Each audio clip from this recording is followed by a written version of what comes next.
effect, we still have been conducting meetings on the Zoom. Between Karimnagar and Hyderabad, we have done almost 200 plus meetings so far. Then part of our activities, we do recognize the eminent people who excel in their field, highlighting our nation in terms of Bharatiyata, and honor them by awarding Pragna Puraskar. The most recent recipient is Dr. G. Satish Reddy Garu, who is the scientific advisor to our defense minister. And also, friends, we like the Pragna Bharati is very much present and active on the social media. It's there on Facebook, Instagram, Twitter, and all our programs are there uploaded on the YouTube. Right now, this program is being recorded and also live streamed on Facebook. In case you refer to your friends and they can go back and view it anytime.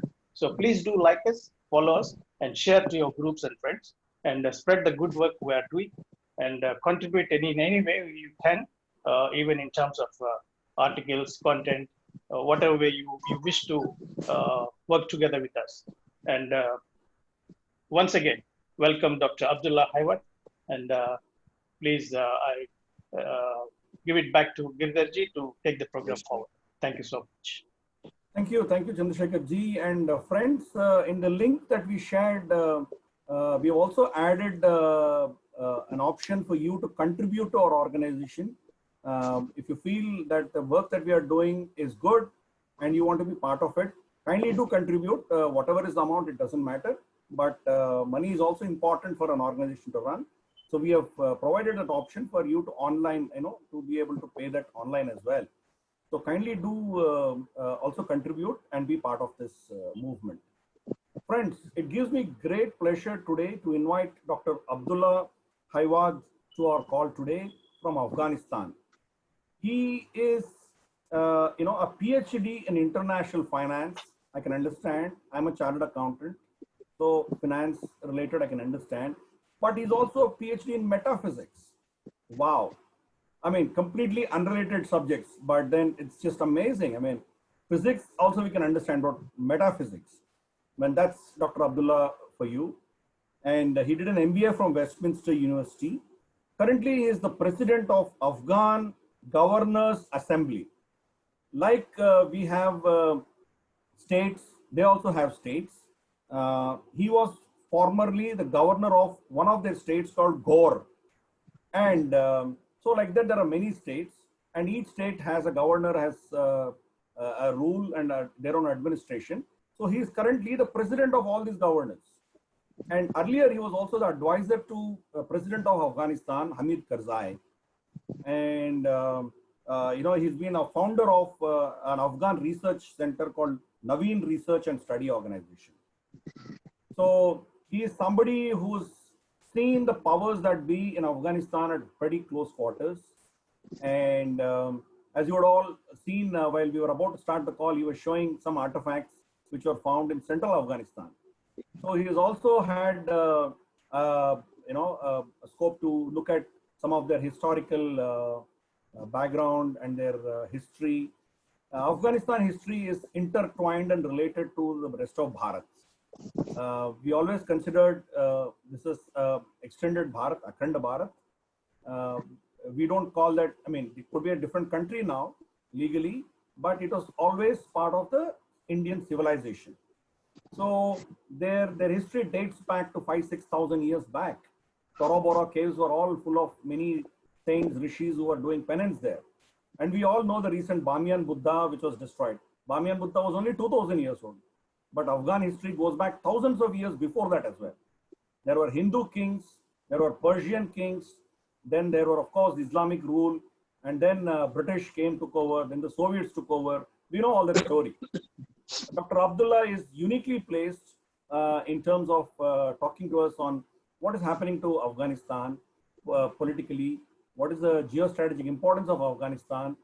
And today's topic, rightfully we have put that Afghanistan and Bharat both share a common past and a common future. Our peace cannot be assured unless Afghanistan is at peace. Unfortunately, Pakistan and China today are trying to control Afghanistan and destabilize it. so that Pakistan has what they call a strategic depth. Should anything happen between India and Pakistan, they will move their assets into Afghanistan if the Afghan government is friendly to them. So we have seen that in the Taliban government. Unfortunately, probably some kind of an arrangement with Taliban is likely to happen because America is leaving Afghanistan. We're going to hear from Dr. Abdullah all these issues in terms of the past of Afghanistan, its connection to Bharat, and what is the current situation. How does he look at the future forward? What can we do? While the government of India, government of Afghanistan can do what they want, but what is expected of the people, of the NGOs, of the common intellectuals of Bharat in terms of supporting Afghanistan? We're going to hear from all this from Dr. Abdullah, and it's my great honor and pleasure to now invite Dr. Abdullah to talk on this. Dr. Abdullah? Thank you very much indeed, much appreciated. First of all, I would like to thank everyone who has organized this seminar. And it's really a good opportunity for me, to express what I know about Afghanistan, and what I know about the relation between Afghanistan and India, and the history, intertwined history of Afghanistan and India going for thousands and thousands of years. Once again, the moderators fantastically put, trying to organize everything. I appreciate. I truly, honor what you have been doing, and this is good, for Afghanistan, because those people who know little about Afghanistan and they only know Afghanistan through wars and bombs and suicides and terrorism. This is a different window, a different perspective of Afghanistan, a different face of Afghanistan that you're showing to your viewers and people who are seeing directly, indirectly, or through your magazines and other media outlets, that what's going in Afghanistan and how things are, shaping right now in Afghanistan. What's the history of Afghanistan and how things can move towards a better direction. Dr. Abdullah, I'll just say one sentence and you can carry on from there. Friends, sure. Dr. Abdullah is now talking to us from his mobile. Unfortunately, he cannot talk from his broadband because the broadband in Afghanistan is controlled by Pakistani ISI. So that I wanted to make it clear. So what happens is when he's talking, they monitor it and they could even cut him off.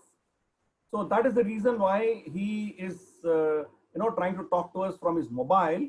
And so if there is any lag, if there is any disturbance and cut, please bear with us. That is the problem that we have. That is the problem we are trying to address. So I hope you all understand the situation from where Dr. Abdullah is speaking to us. Thank you. Many thanks. Dr. Abdullah, please go ahead. Thank you so much. In fact, I was going to explain this, because I'm not using the Afghan telecom internet, because Afghan telecom internet service provider is coming from Pakistan, and usually, when there are discussions, which goes wide and far, which explains about the reality of life, usually it's interrupted. So if it is interrupted, I can assure you I'll come back to you. It might take a few minutes if I'm disconnected, but definitely I'll come back and continue with this, with my, with what I'm talking about. Thank you again for giving me this opportunity. I'll go a little bit about the history of Afghanistan. I think almost everyone knows about the history of Afghanistan because it's so intertwined and interrelated with Indian history that everyone knows, that how Afghanistan is closely related to India. But again, Afghanistan is a wild, treacherous, and it's untamed country where great powers, great nations, fought their great games in Afghanistan. Unfortunately, none of these great powers, conquered Afghanistan. We, as respectful and as guest-loving and as honorful people, we always try to receive people, with honor, guests, and treat them well. But if an invading power comes to Afghanistan, usually the Afghan, they go and stand against them and defeat them. Afghanistan, historically, the Afghans, it's we cannot define the present day Afghanistan because Afghanistan, the map so many times, you know, it's changed its shape. You know, every 50 years or a century, the shape of Afghanistan, the geographical shape of Afghanistan changed from one state to another state, and from one shape to another shape. But what we call Afghanistan right now, there are the races who live in Afghanistan. We have got Pashtuns, we have got Tajiks, we have got Turkmens, Uzbek, Hazaras, Pashai, and we have got Nuristanis, and we have got Gujars, we have got Hindus, we have got Sikhs, and we have got other small tribes in tranquility in Afghanistan. So far, you know, we gather like brothers, and we always try to defend Afghanistan. When Afghanistan is in peaceful situation, you know, everybody does their work and everybody goes after what usually people do, farming and you know, and also, you know, they do harvesting. But when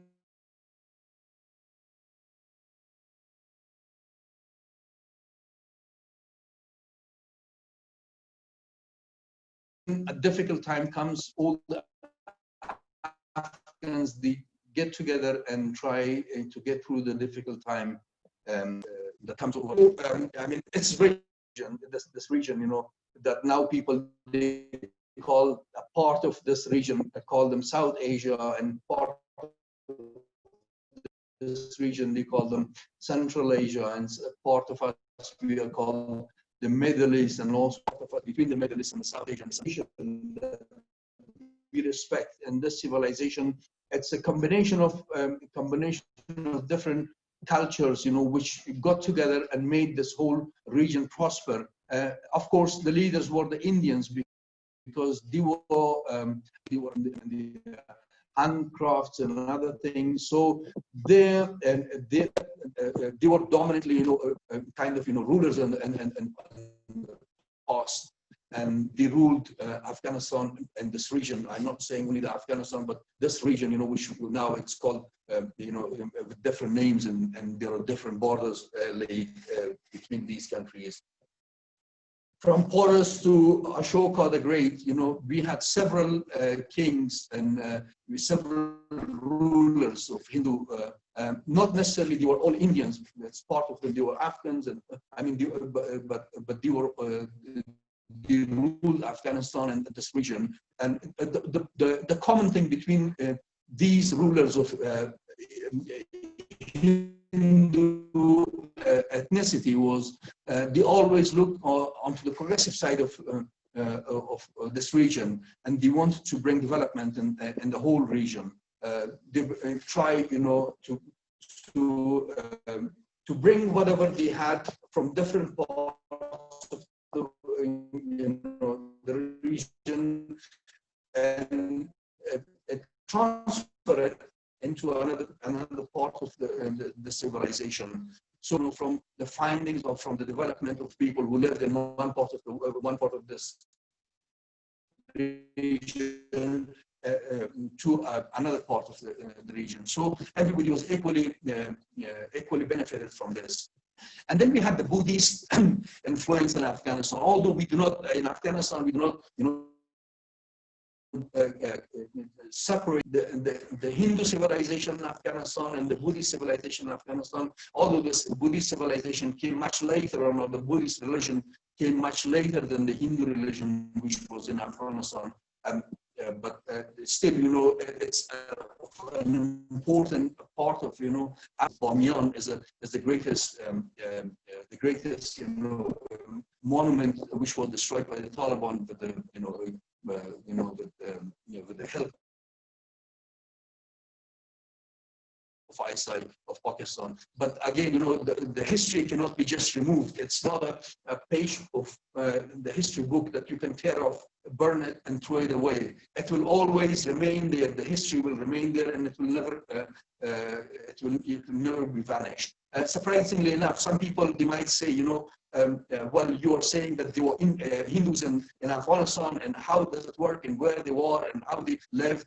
Even to me, it's surprising, because we don't read a lot in our history books nowadays, you know, that who lived where and what they have done. part of the things, that I could show you, to show, how closely related Afghanistan with the Hindu civilization has been. I'm an antique collector. I like antiques, and I always collect them and keep them for myself because I learn a lot, from these artifacts. They give me a great understanding of what has been happening in this region and how we can benefit, how we can learn from them, what they have done in their time, and how we can benefit from their knowledge and from their understanding of things in this region. To prove, how closely this the Hindu religion or the India or in Afghanistan has been, I've got a few antique artifacts to show you, and then I can start discussing about this. What does it mean, and how did this came into form, and why and how I'm relating these things to Afghanistan, and how I'm relating India with Afghanistan. So the first thing I'm showing you, it's a pot which is a very old one. It's probably between 3,500 to 4,000 years old. It was found in central Afghanistan, and now that area is called the Shahrak district of Ghor province, where I was the governor. In that province, later, the Ghori dynasty, the Ghori kings and emperors. Dr. Abdullah, your picture is not coming. I think there's some signal issue there. Sorry? We are unable to see what you're showing because there seems to be... I'll show you in a minute. Okay. If you just hold on. And so this fort was found there, and for me, what was surprising, I'm going to show you now that it's also, relevant. If you have a look at this inside of this pot, you can see. No, we can't see it because your picture is not there. I think you're on now. Can you see the picture now? Not yet. There is some signal issue at your end. Right. Is that okay now? No, not yet. Okay, but you mean you can't see my face? My face, only the sound is coming? Yeah, only the sound is coming. You're right. I mean, your face is frozen. I think your bandwidth is low. The band is low. Probably it will improve. Maybe it's evening time and there is more. Yeah. I think maybe once the bandwidth improves, maybe you can show that. Till then, maybe you can continue with your talk. So there has been a close ties between India and Afghanistan, and these artifacts can prove, that how this civilization thrived in this region, together, not separately, not the Hindu alone or the Indians alone and the Afghans separately be progress, but they progress together. They learn from each other and they exchange knowledge and they exchange what findings they had.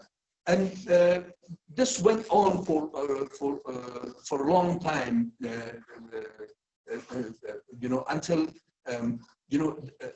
because Afghanistan is on the crossroads of civilization. Like the Indians, they came through Afghanistan, and then the Jews, they came through Afghanistan. A historian, he was talking about there are 10 tribes of the Jews who disappeared from Israel. They were later, they, through the, through some of the artifacts and some of the, the old things that they found, they discovered that this 10 tribes have moved to Afghanistan and they settled in Afghanistan. And there are tribes like Yusuf Zai and Urak Zai, and there are different other tribes, which now they are Pashtun tribes, but initially they're said to be those Jewish tribe that they left Israel and they came and they found refuge in Afghanistan in the state here. So similarly, we had the Buddhists came to Afghanistan. We had the Christians came to Afghanistan. We had the Greek the Greco-Bactrians came to Afghanistan, and also, you know, because India and Indians were very near, so there was a lot of, you know, movement between present-day Afghanistan and present-day India. So this Afghanistan, since it was the crossroad of civilization, there's a lot of things which are interrelated between Afghanistan and these countries, you know, who came. And then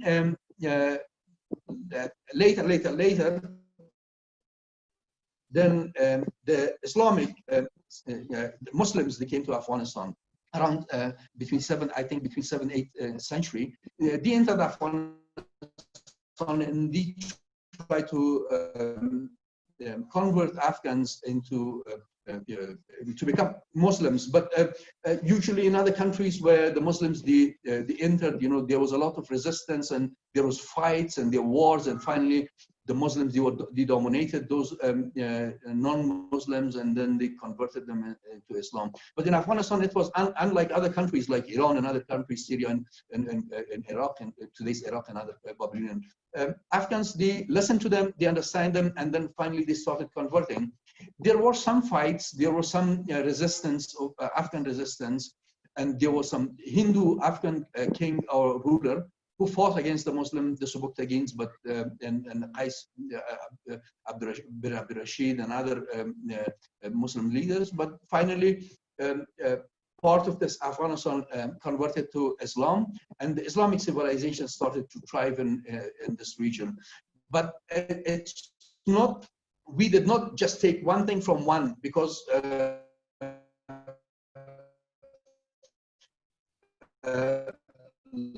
like I said, you know,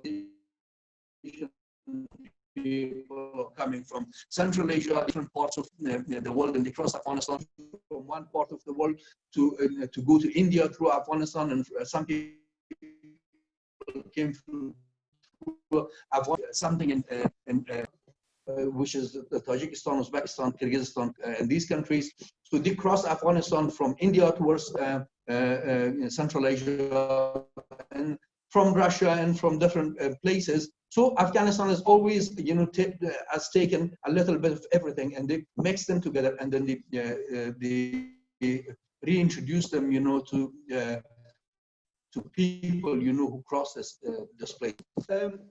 Among these people who crossed, you know, for trades and commerce, we had invaders like Alexander the Great, Genghis Khan, and then we had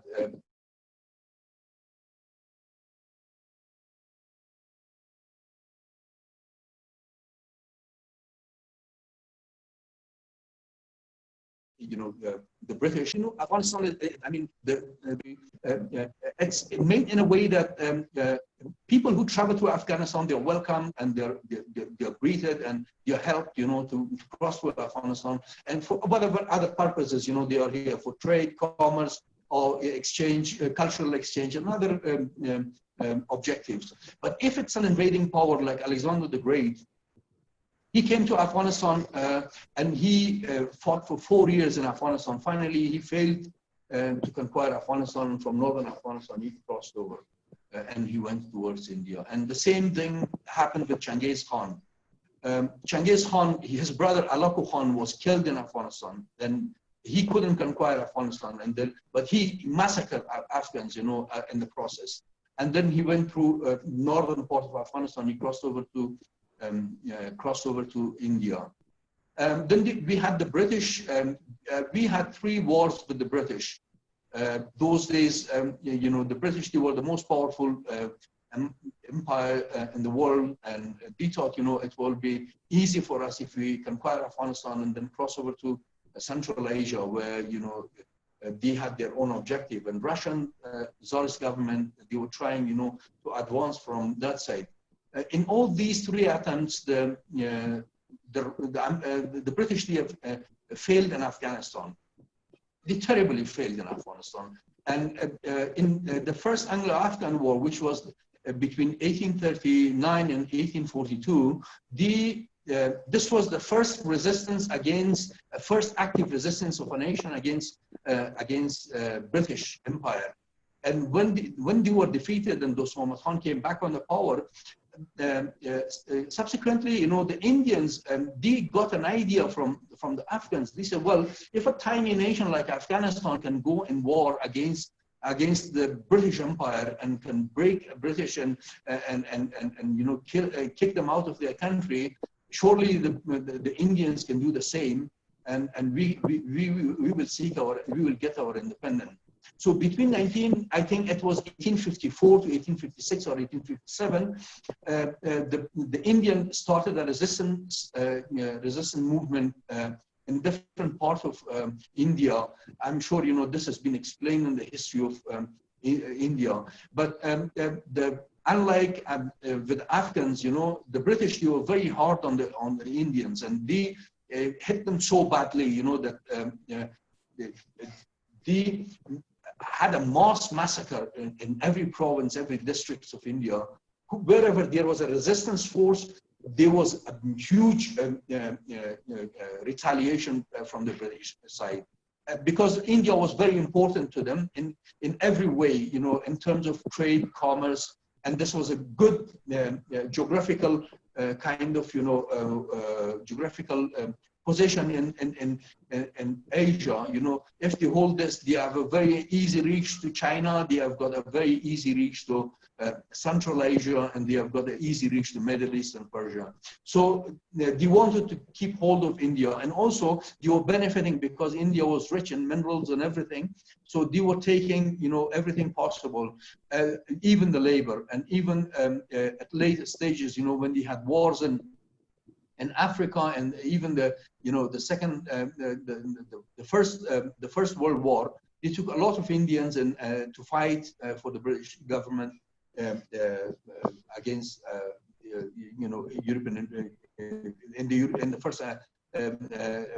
first World War and the Second World War as well. So this way, you know, they were using India in different, in various ways, and they didn't want India to get out of their hand. So they were holding very tight with India, you know, they were not letting it go. This went on and on and on, and then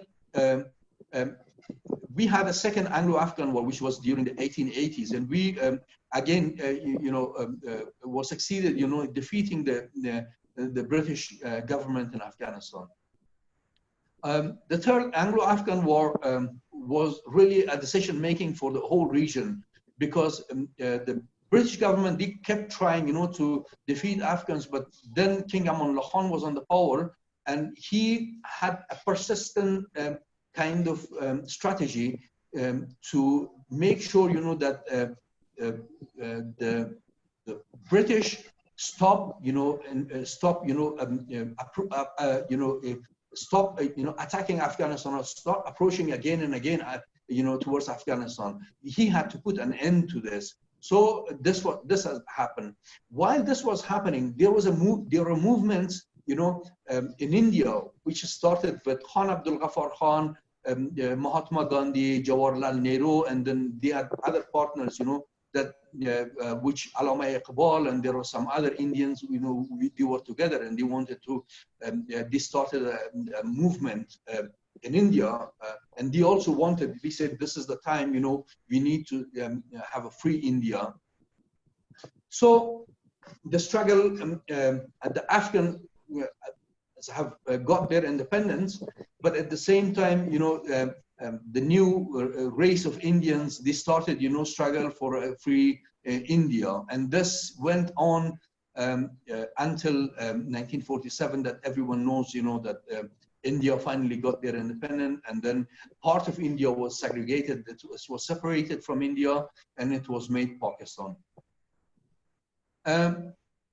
While the Pakistan was in the process of making, Khan Abdul Ghaffar Khan, we call it the Sarhadi Gandhi, and the Mahatma Gandhi and Jawaharlal Nehru, they wanted a unified big India, the chunk of India. They didn't want separate India and separate, you know, into different nations. They tried every possible way, you know, to keep the whole of India together. But the British, they wanted to keep a slice of India for themselves, because India was very important for them, and they might need it in the future, you know, if they want to stand against Russia or stand against any other power which might rise in this region in Asia. So they need a part of India, you know, to rule, so that they can come back and then they can use it as a platform or as a runaway, or a platform where they can again rise against and fight a war against anyone they wanted in this region. So they tried to create a Muslim League, and they told Muhammad Ali Jinnah, who was a member of the Indian National Congress, they separated him from the Indian National Congress and told him that I can give you a separate nation, but if you want to do what we tell you to do. And the history clearly mentions about, you know, this part, you know, that this was not a fair kind of distribution of or removing a part of India and creating a new country out of it. I will touch a little bit. I lived with a historian, a Kashmiri historian. His name was Mirza Kamal when I was doing engineering in India.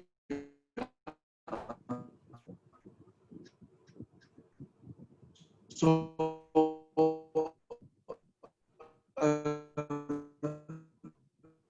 yeah, I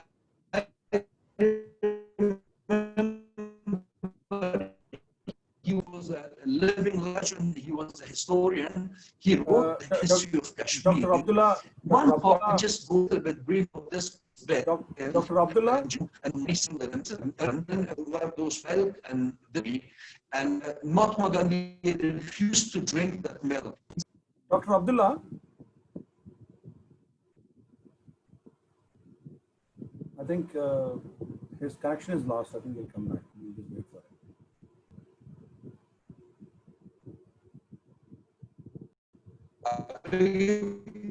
for it.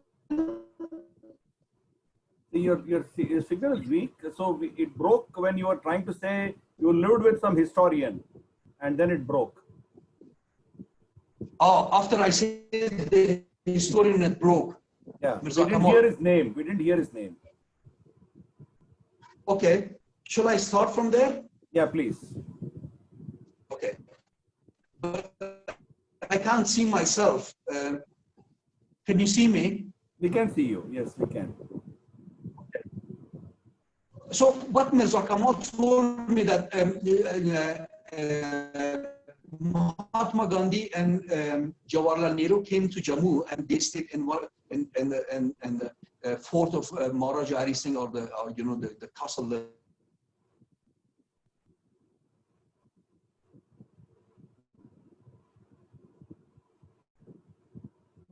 he had. So Maharaja Hari Singh's wife, he said he didn't to see Maharaja Hari Singh to the castle or to the fort. Mahatma Gandhi said, you have to release Sheikh Abdullah, then I will drink the milk.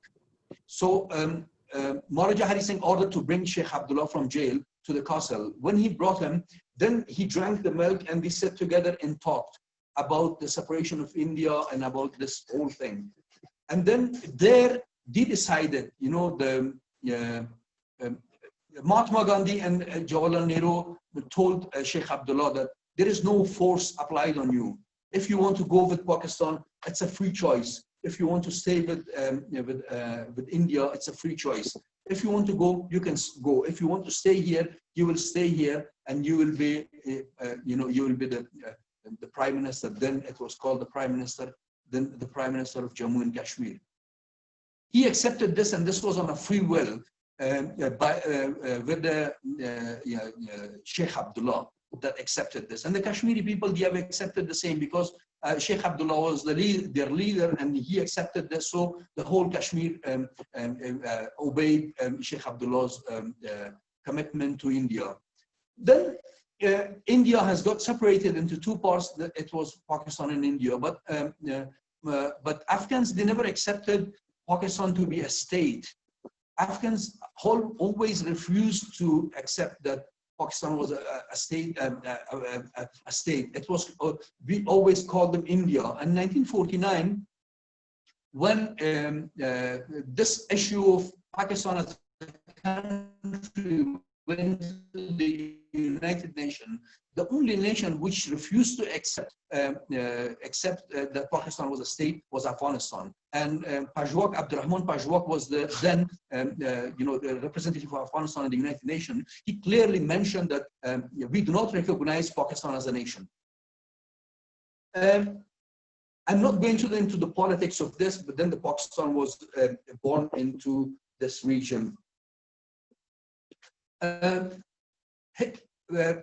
The cultural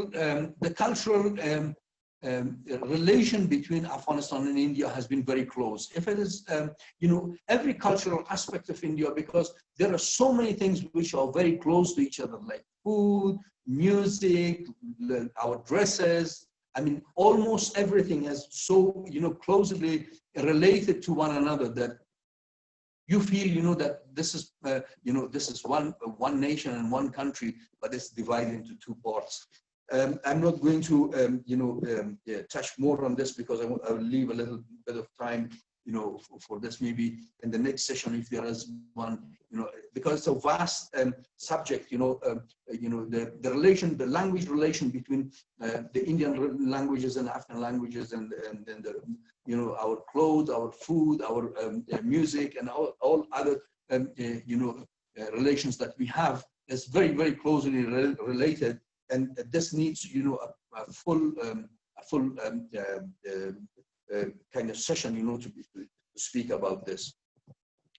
And after the British invasion, the next invasion we had was the Russian invasion in Afghanistan in 1979.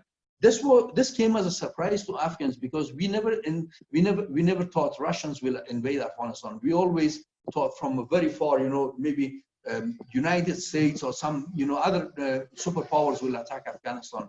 But we never thought, Russians so close to us and they've always been there that they will attack Afghanistan. Russians did attack Afghanistan. And just before, the Russians invaded Afghanistan, some Afghans who were against the progress of Afghanistan, some people they were against democracy in Afghanistan and all the progress that was happening in Afghanistan, and they were not. They wanted, they had personal benefits in mind. They ran away from Afghanistan and they went to Pakistan and they were staying there. ISI, then not very strong as today is, they tried to keep them and try to utilize them for a future gain. And in 1955, sorry, not 1955, 1974, 1974, the ISI has made a group of 5,000 warriors. This is before the Russian invasion of Afghanistan. Made of 5,000 warriors of Pakistani nationals who were Punjabis and different ethnicities, and also some Afghans who live across the Durand line, the Pashtuns. And they were led by these people who ran away from Afghanistan with different pretenses, led by them. They wanted to bring this army of 5,000, send them to Afghanistan to do terrorist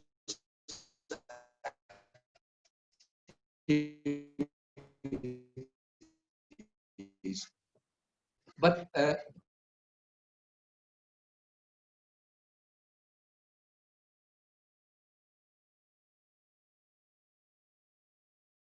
Pakistan's luck struck when Russian and forming, these little political parties very quickly, try to seek in Saudi Arabia and other Islamic nations to gain their sympathy and also get financial support for them. Soon, the British and the Americans, they were involved in this game, and they also, contributed a great deal of financial resources, military hardware, and also different kind of assistance to Pakistan.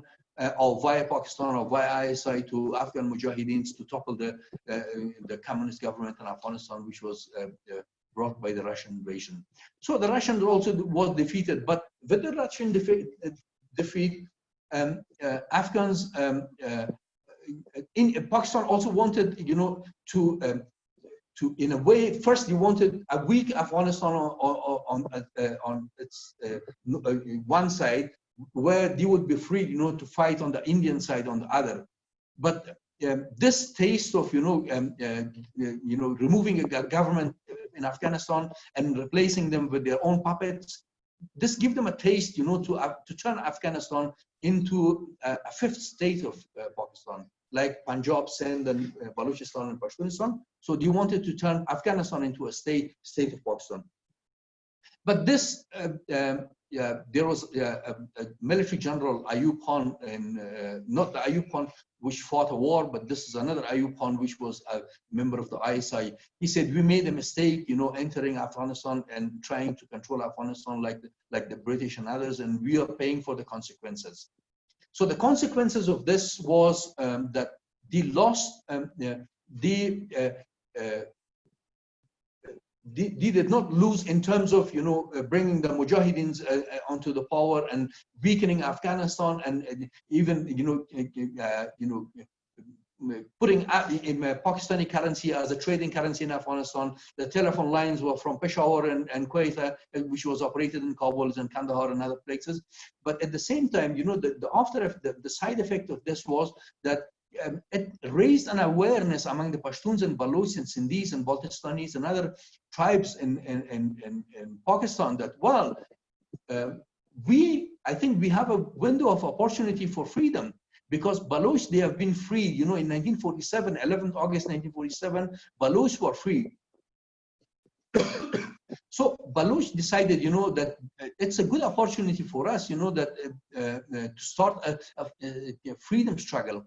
And at the same time, you know, because there are so many porous borders and everything was open, and Pakistan assumed, you know, Afghanistan was their fifth state. So very quickly, you know, the Baloch, they went to Afghanistan and they got weapons and arms and ammunition from Afghanistan, and they started their struggle. Armed struggle against the Pakistanis, and the same the Pashtuns did, and now the Sindhis and others also start, you know, slowly rising against Pakistan. When the Mujahideen got into the power, there was one problem with the Mujahideen. There were too many political parties, and they were too scattered. So Pakistanis, they wanted a unified party, one party, who would do whatever the ISI or the Pakistani government tells them to do. So they started to organize Hekmatyar, Gulbuddin Hekmatyar, Burhanuddin Rabbani, Ustad Sayyaf, and every other leader, you know. But they wouldn't listen to the Pakistanis, and they had internal wars and they had feuds, and there was a lot of civil war going on. So they started this Taliban the Taliban, you know, what do you call it? The holy warriors of Taliban, you know, and they created a new political party or religious party to conquer Afghanistan. This took you know, in the early in the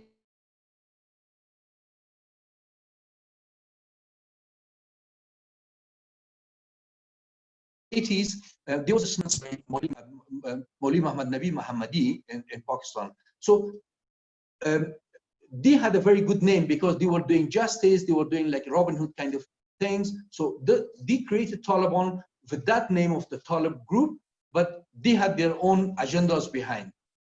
When they started this, Americans quickly, you know, realized that we cannot.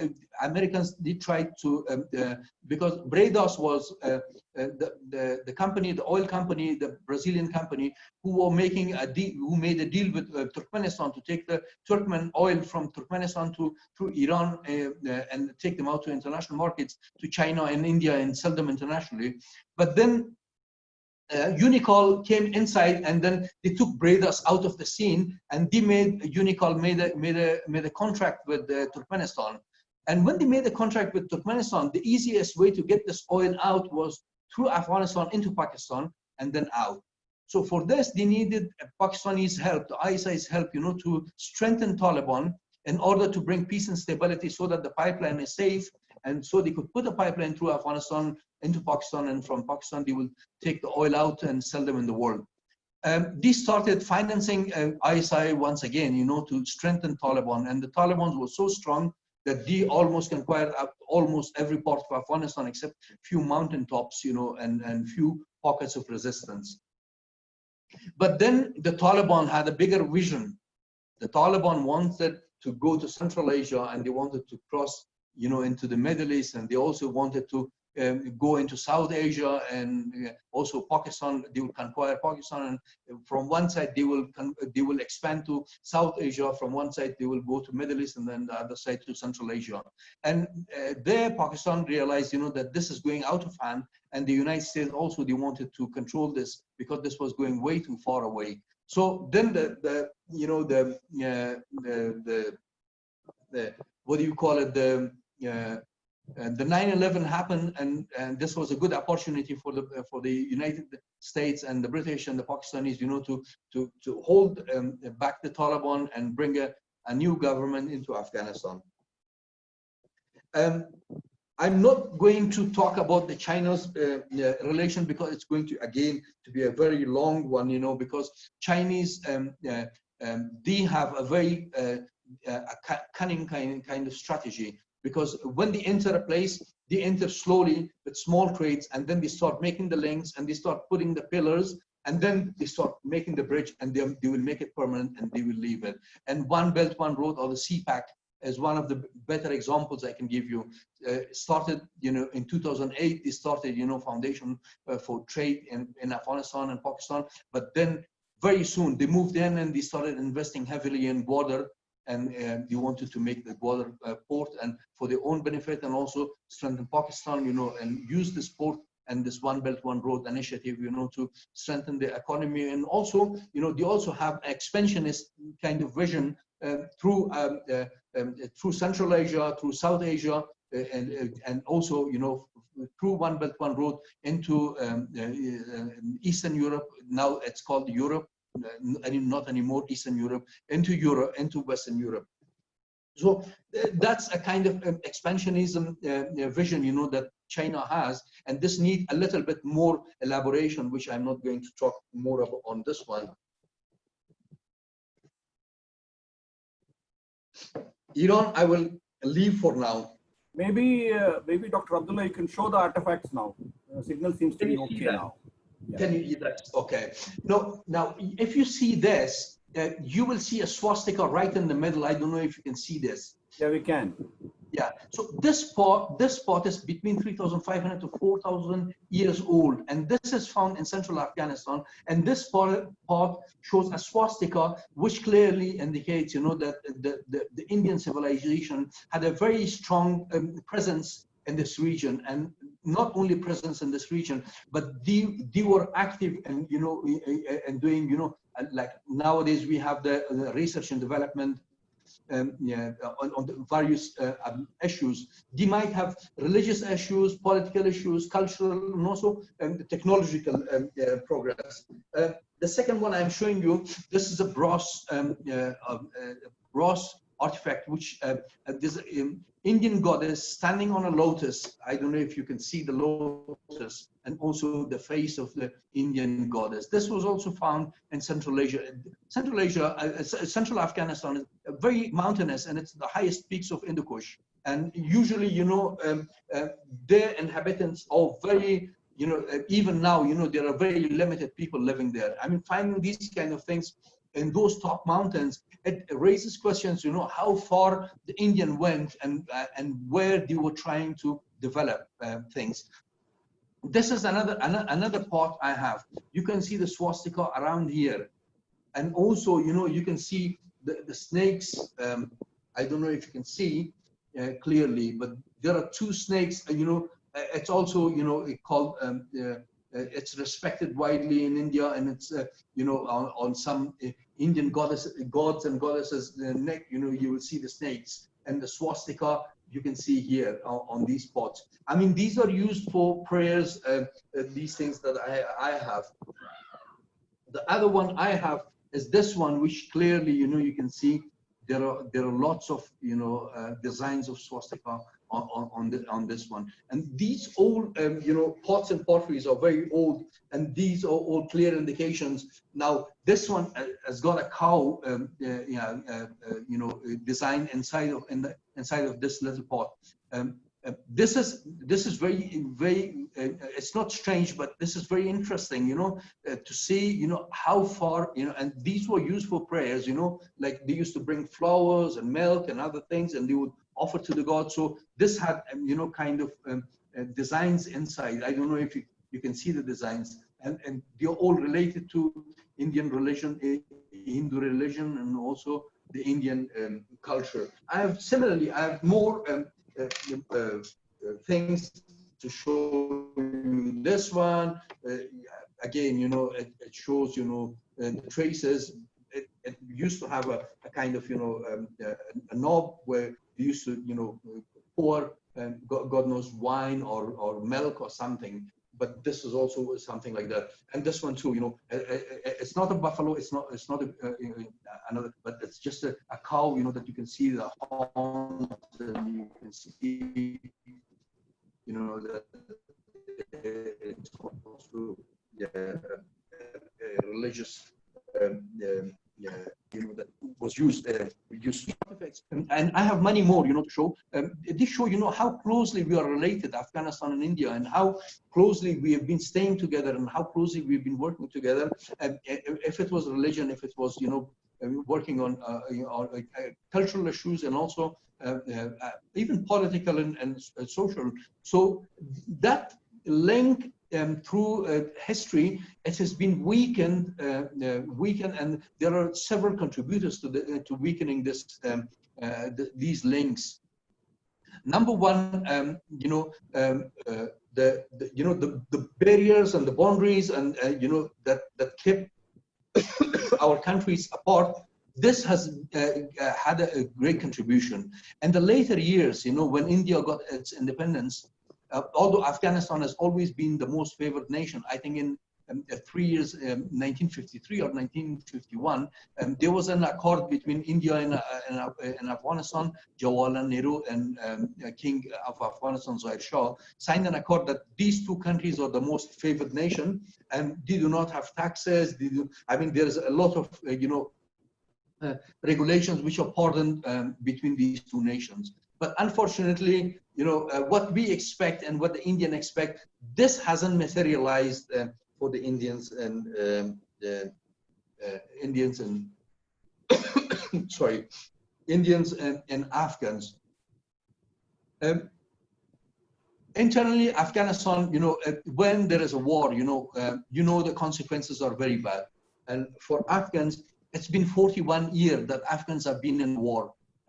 With internal wars, we had wars with Russia, and after Russia, we had internal wars. But then we had the American invasion, and again, now again the internal war, between the Taliban and the Afghan government, as really keeping, Afghans busy in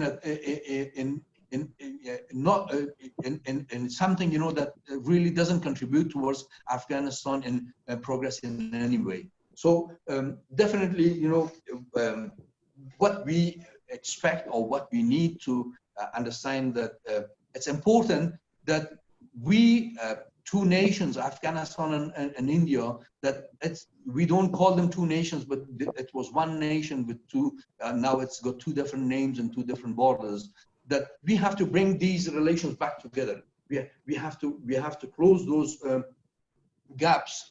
And now these gaps, they have got two ways, to go ahead with this. One way is with the governments. The government of Afghanistan and the government of India, they have to come together and draft ways, to close the relationship between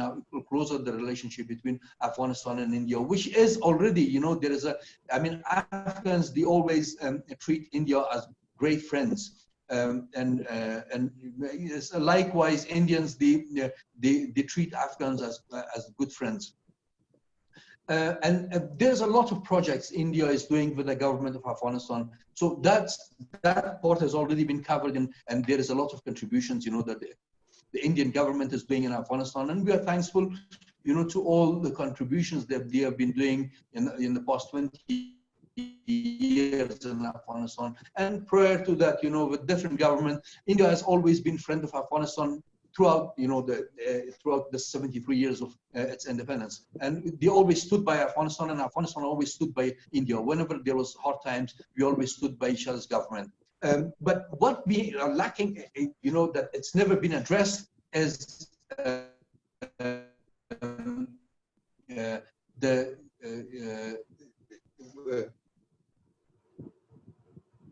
the civil society between India and Africa, they never got any closer. To bring these two close. I mean, there are organizations. I know one organization who's working with a radio station and something, but they are very hidden and they're very polite and they are doing very, small things. I mean, they're not very open, trying to close this gap. In the past, for example, in Dr. Najibullah's era, we had cultural programs like Indian singers, and they used to come to Afghanistan, they used to India, and they used to have cultural programs in India. Also, other events which were, trying to close the ties between India and Afghanistan. Unfortunately, in the recent years,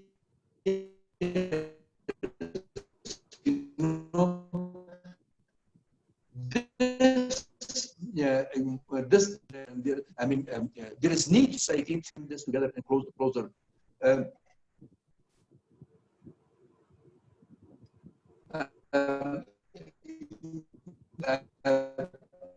Here, I think a meeting with the Indian ambassador as planner for us. I had with me some 10-15 governors. We went there for dinner, and this I mentioned with His Excellency Ambassador Vinay Kumar. I told him, that we need to close these ties. We need to travel to India, and the Indians need to travel to come to Afghanistan and find common grounds, in different fields. Now it's important that it has got to be very big. And smaller things can happen. We don't happen on, and then we will take a lot of,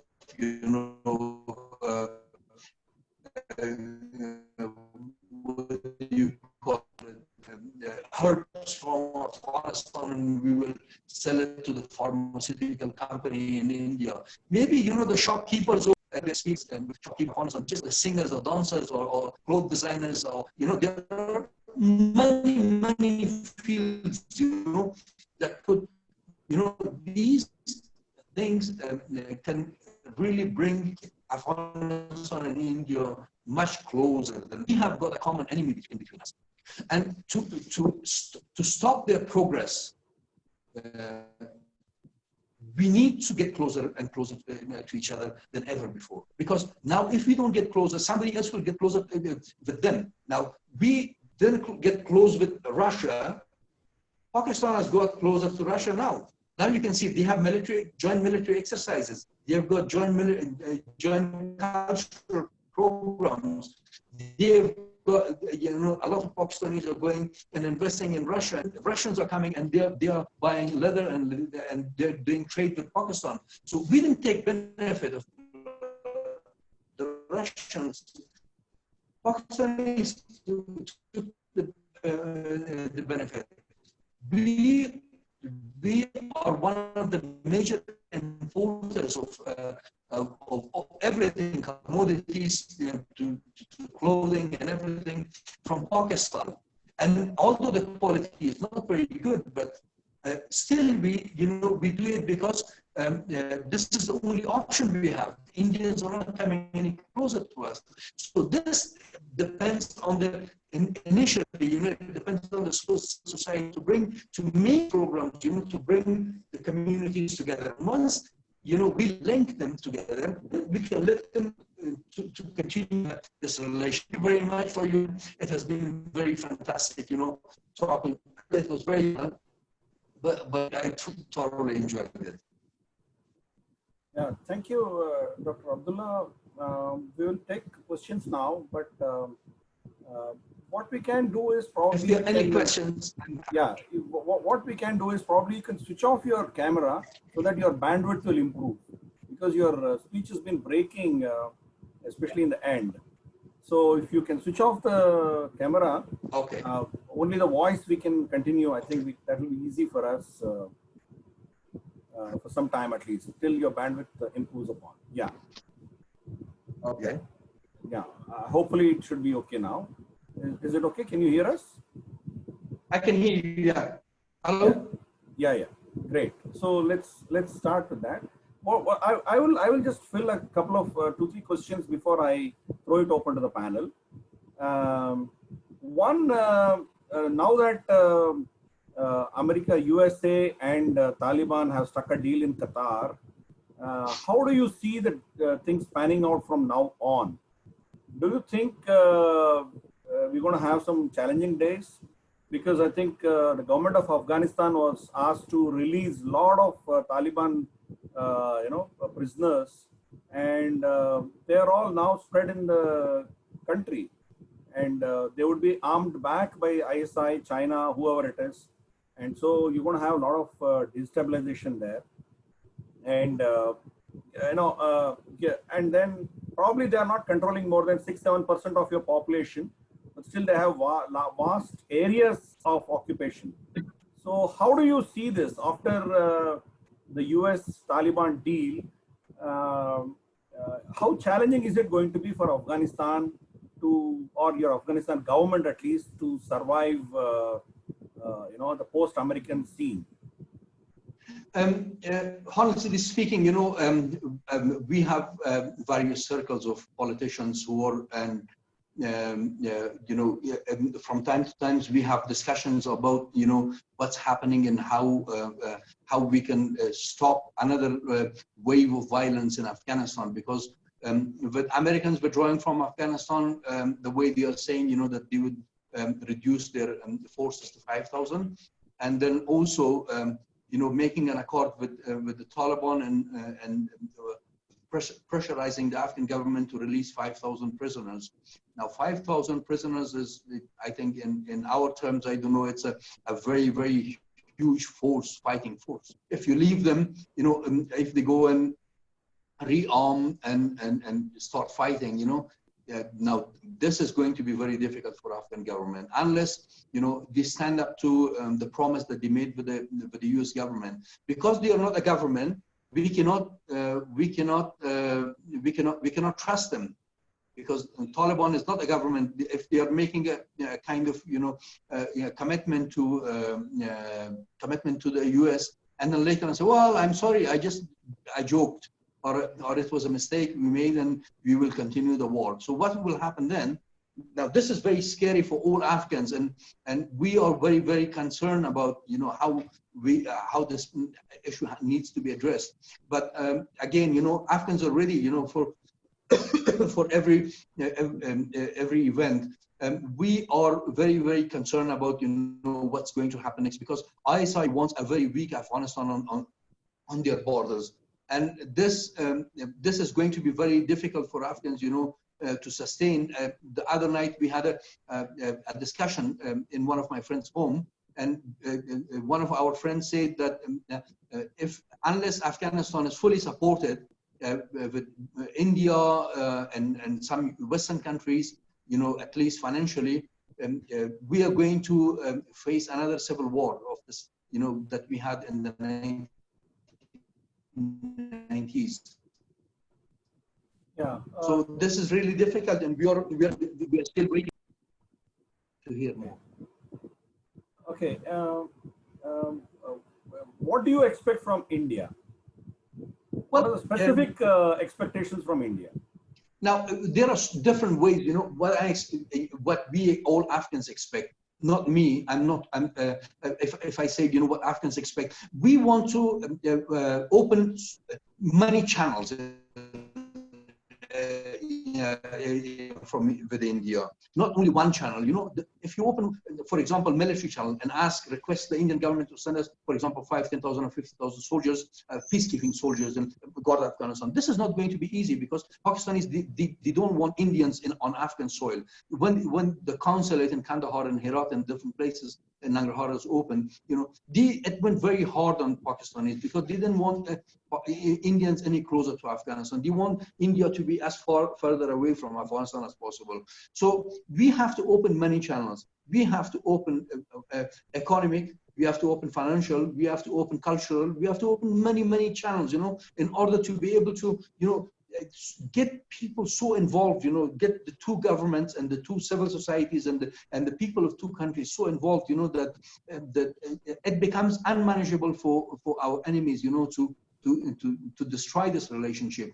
And there is, you know, Afghanistan's reliance on India after, you know, the Americans leaving Afghanistan will be more, in my vision, you know, that Afghans will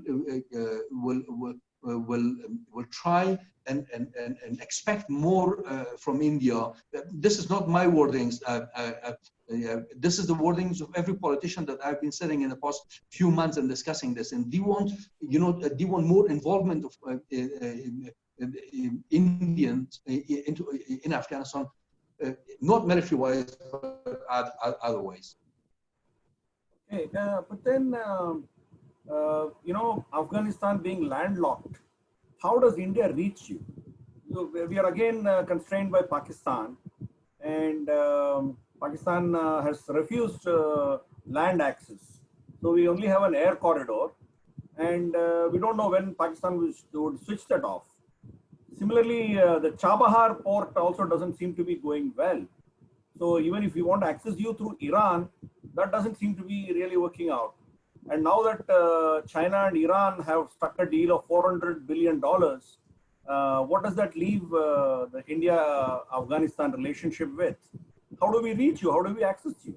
In fact, even if you ask for the army, a few soldiers, India does not have an exit plan. We need to evacuate our soldiers. We don't have an exit plan. So that is the worry we have. So I know this is a real problem, but what's your thought process? I mean, are you talking to Iran? You're talking through, I don't know, your Central Asian countries to access India? How is it? I mean, Pakistan is not going to help you in any which way. Absolutely. So what's the way ahead? Thank you very much. In fact, you know, if the two nations try to get together, you know, I mean, in English it says, you know, there is a saying, it says, if there is a will, there is a way. If there is a will between the two nations, they will find ways, you know. There are many ways, you know. I mean, presently, we never had a you know, air corridor, but recently, I mean, for the past 3-4 years, we have air corridor, and we are doing a little bit of trade. Although it's not very significant, but at least it's something, you know, that we are exchanging, and that's good, you know. Even if it doesn't make profit, it's good, you know, because we should leave this channel open. With Iranians and making, you know, the deal with China, I think Iranians, they are looking for their own benefit because they are under stress from the United States, and they are in a very bad financial state, although they are the fourth richest in terms of oil in the world, but still they are the poorest, one of the poorest countries now in terms of economy, you know, because there are so many sanctions on them and a good opportunity for them, you know, to benefit from this transit, you know. And also Iran needs our waters, you know. Closing Chabahar means closing the ties with Afghanistan, and closing the ties with Afghanistan means Afghanistan building more dams and building more, you know, restraining more waters from Iran.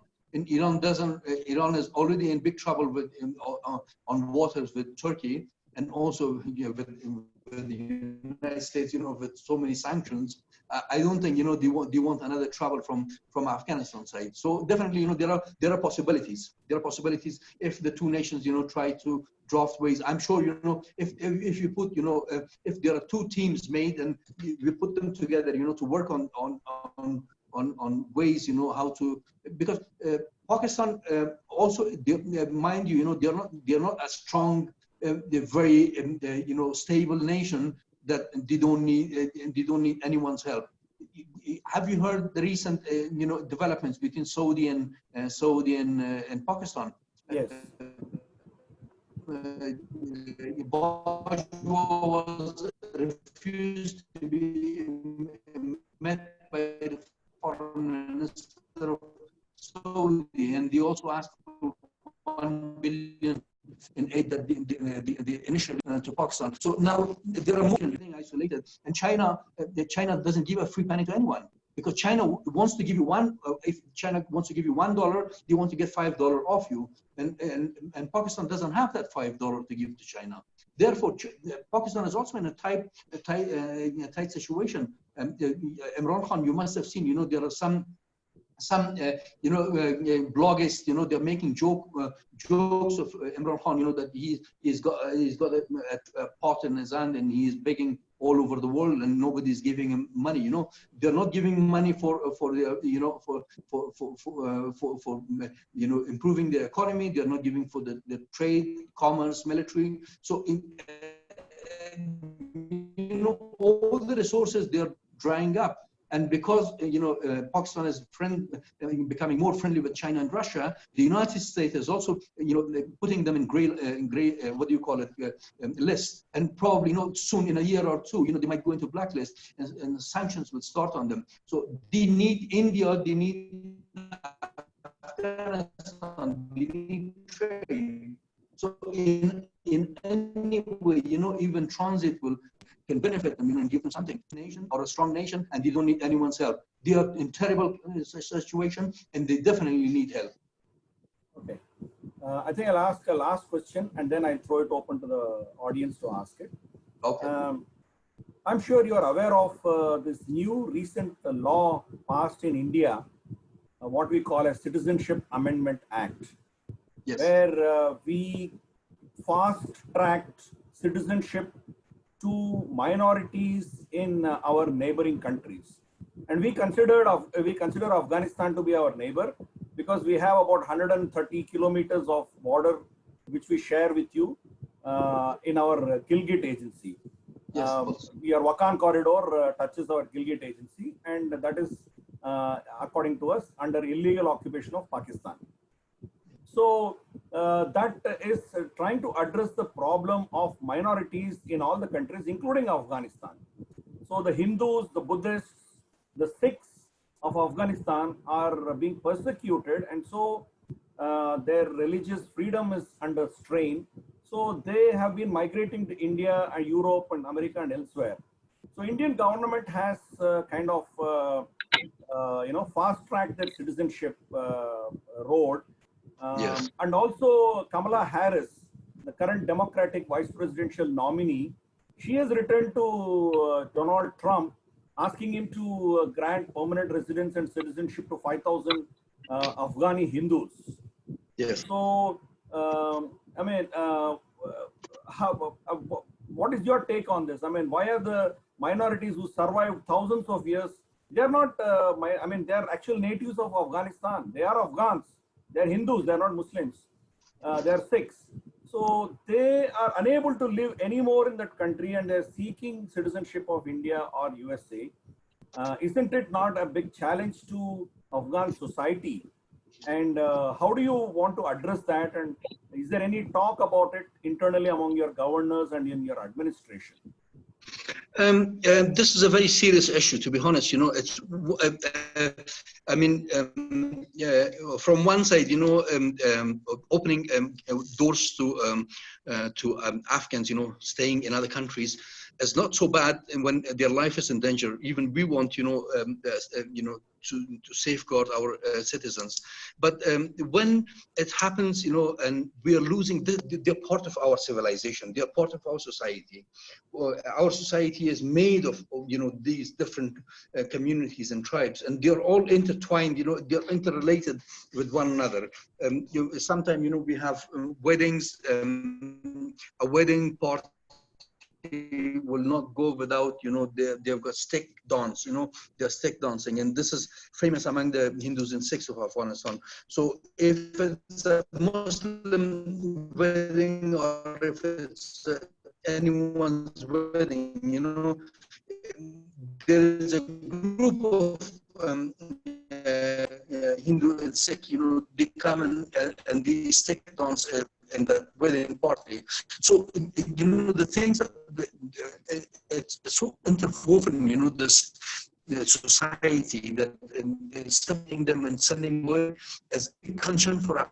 And we want not to happen, you know, let the way, even they don't want way, but the recent spikes of how, you know, on Hindus and Sikhs, everyone who's doing this, we know Pakistanis are doing this because they want, I mean, they are Afghan press. I mean, before the Muslims, before the, you know, Christians part for different artists remain, and you know, we have in many provinces, we have got gurdwaras and we have got mandirs in Kandahar, Helmand, Khost, Paktika. We do not want this to happen, but we are not government, and the government has to take, I mean, this matter has to be taken with the Afghan government to safeguard them. If they have to find... Dr. Abdullah, can we do this? Can you log out and re-log in? I think your signal is quite weak. Maybe you can re-log back. Please come back. I will do it all the way. Yeah, no problem. Yeah, you're answering that. We couldn't listen to, we couldn't hear your answer. Maybe you want to repeat that answer. Yeah, in fact, you know, this is the responsibility of Afghan government to safeguard its nationals, you know, and we are very concerned about this. You know, if today Hindus are sent away from Afghanistan, tomorrow Sikhs are sent away from Afghanistan, you know, we had Christians and we had Jews who was already left Afghanistan and they went away. So what, I mean, this country's fabric is made of different kind of, you know, different kind of elements, you know, and these tribes and these communities and these people, they're part of, you know, the whole social fabric. If you remove one tribe from here, then you know, a part has been broken from it, and we in no way, you know, we want you know, this social fabric to break up. We want this to happen, but unfortunately, the Afghan government has to take a strong initiative. I mean, the solution is not that our Hindus and Sikhs leave Afghanistan. The solution is to safeguard them and keep them in Afghanistan, because they are a citizen like me. There is no difference. We go and we joke and we, you know, we talk and we go to each other's home. We eat and I mean, we do all social activities, social, political, all different activities. We have got members of parliament. We have got two members of parliament. One is a lady and one is a gentleman who's Sikh, from Sikh religion. So we cannot ignore this. This is the responsibility of the Afghan government to safeguard them. And we urge the Afghan government, you know, to look into this, that this social fabric breaks. I mean, we thank the Indian government and the US government and Canadian government for taking Afghan, Sikh and Hindus, but this is not the solution. Okay. The solution is to keep them in Afghanistan. Yeah, sure. Now we'll start taking questions. I think we'll take with Raka. Sudhakar ji. Raka ji, you wanted to ask something? Yeah. Thank you for the nice talk. But then I have heard that there is a Hindu temple right in the center of Kabul. It is known as Koh Asmai, and this is a 2,000-year-old temple where a lamp is lighted even now. So can we actually develop these temples and make them into a temple circuit in Afghanistan, so people from India can go on pilgrimage and the people in just can happen? So I want to know your thoughts on this. And the second issue is the China is trying to enter into Afghanistan through the Wakhan corridor, and it is already made some dry posts somewhere in the boundary regions, border regions of Wakhan corridor. So what is China, what are China's designs as far as road connectivity and BRO are concerned in Afghanistan? First, to your question, to a temple which is near the Asmai mountain, you know, it's also called Joy-Shir. And this 86 years old, when she talks about the Joy-Shir, you know, it was a river which was a part of the Kabul River, which was, you know, separating, and it was coming to this temple, particularly this temple. It was entering this temple, and it was going through the Asmai or Ashamai, or, you know, there are different names in the old Indian name, you know, that this was given to this mountain. It was, the name was Asha, yes. yeah. Or the mother of Asha mother. Mother is Mai, and Asha is the person or the goddess, or you know, the Goddess of hope. Yeah, that it's been named after. So this river, you know, this river which is Joy-Shir, it used to go round this mountain and to the whole of Kabul, and this has a historical kind of importance to Kabul city and the Kabul city residents. And this, you know, temple which is built right, you know, the river, you know, sometime long ago would go right into the middle of this temple, and then people who would offer milk to the gods of the Hindu, that milk would mix with the water, and then the color would change, and that's why the people, they call it the Joy-Shir, or the river of milk. So this is part of our history and our culture, and it definitely needs to be retained and sustained. You know, we are, you know, this is not the only temple that we have. There are so many temples we have in Helmand, and we have them in Kandahar. When I was a little boy, you know, we were in Kandahar, and Shikarpur Bazaar, you know, there were 1 or 2 temples in Shikarpur Bazaar, and then there were more temples here and there. Unfortunately, you know, those temples, you know, because there are people, you know, they start moving from the area. These need to be remain and sustained, you know, and the people who lived in that region, they needs to be encouraged, you know, either those people, they should come back, or some people should replace them, you know, in order to keep that heritage alive. And these monuments, they are historical monuments of Afghanistan, and they should be retained. Number 2, to your question about the Wakhan corridor. In fact, from the top, from the top, if they want to travel, it's a very hard and treacherous road.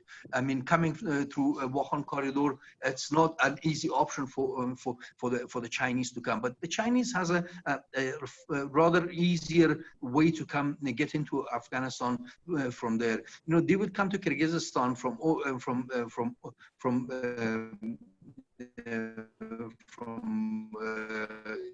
Xinjiang, or we call it, what do you call it? And then they will enter to Tajikistan. From Tajikistan, they can easily get into the plains. I mean, they are developing that road, and they are spending a lot of money. They've already made one road into Kazakhstan, and one is heading in Kyrgyzstan towards Uzbekistan and Tajikistan. But directly to, you know, to approach Afghanistan through the Wakhan corridor, it's a treacherous road, and that won't be. It's not a viable business route for me. They might, you know, invest. Please.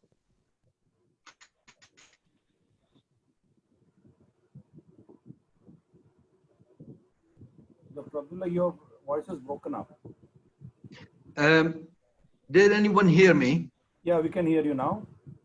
Okay. Yeah. Did you get the message I spoke about the Wakhan corridor? Wakhan corridor Thank is you. a tough place to. It's not viable alternative. You said that's where it broke up. Absolutely, yeah, that's true. And they have other options, you know, like from Central Asia, from Kyrgyzstan, Kazakhstan, through Uzbekistan and Tajikistan to trade with Afghanistan. But we are not very much in favor of that. Sure. Right. Yeah. Thanks, Rakaji. Now we have an Afghan student from Hyderabad Shri Hamid ji is on the call. I'm just unmuting him. Mr. Hamid, you wanted to say something about this? Please go ahead. You please unmute yourself and then talk. Yeah. Thank you so much, sir, for having me here today, and thanks to Dr. Abdullah Haiwad for sharing such a great and important information about the history of Afghanistan and about the relationship between these two countries. In fact, there's nothing left to me, but actually, I want to briefly introduce myself, and I want to briefly talk about the relationship between these two countries, if you have time, sir. Yeah, we can be brief, 1 or 2 minutes, please, because others are waiting to ask questions. Sure. Myself, Hamid Bahram. I'm from Afghanistan. I'm doing MA Mass Communication and Journalism at the English and Foreign Language University here in Hyderabad. And at the same time, I'm the Vice President of the Telangana Foreign Students Association, which encompasses 6,000 plus students here in this state. Actually, if it comes to the topic between the relationship of these two countries, I mean India and Afghanistan, one doesn't need to prepare himself, because there are hours that we can discuss about this topic, and everybody knows about the importance of the relationship between these two nations and these two countries. And we cannot simply ignore the role of the India, which is being played in the reconstruction and rehabilitation of my country, Afghanistan. And we are thankful for the Indian government for providing help and for helping Afghanistan to stand on its own feet. We can say that one of the greatest example of the government of India, which helped Afghanistan, is like offering thousands of scholarships to students like me who's studying here in India under the aegis of the Indian government. And at the same time, like we can share the example about the reconstruction of the parliament complex of Afghanistan and the Salma Dam, and their help and their support in the different arenas of my country. And India was and still is one of the largest countries in the region which helped Afghanistan in different areas, and we are helpful for that. And thanks once again for having me here today, and thanks for all the support and the help of the Indian government. We're really grateful for that, and we should not forget that we Afghans call India as the second home for Afghans. And when you go to Delhi, to Lajpat Nagar, you will see that the Lajpat Nagar is being famous for Chota Kabul, because you will see hundreds of Afghans there and staying here as like a family here together. And we're grateful for your love and for your respect and for your hospitality. Thank you so much, sir. Thank you. Thank you, Mr. Hamid. I hope you'll have a wonderful experience here, and when you go back to your country, you will be a bridge between Bharat as well as Afghanistan, and then you will help to re-establish this friendship from your generation onwards. Thank you so much. Thank you. Now, let me, Radhesham Pandeyji, please go ahead. Radhesham Pandeyji, you can unmute yourself and ask the question.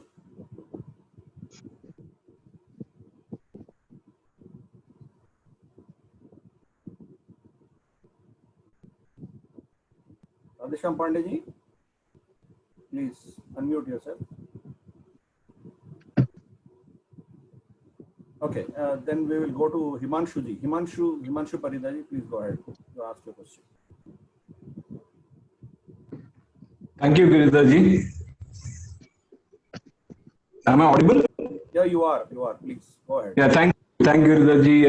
Dr. Abdullah, thank you so much to cover history of Afghanistan and India's common civilization, which dates back to 7,000 years, and to cover it in 1 hour is obviously a humongous task. Be that as it may, I've got one question. Actually, it's more of a dichotomy. If you look at Afghanistan, you've got, I'm talking about the pre-Taliban days, when post-Russian invasion, you had the Mujahideens.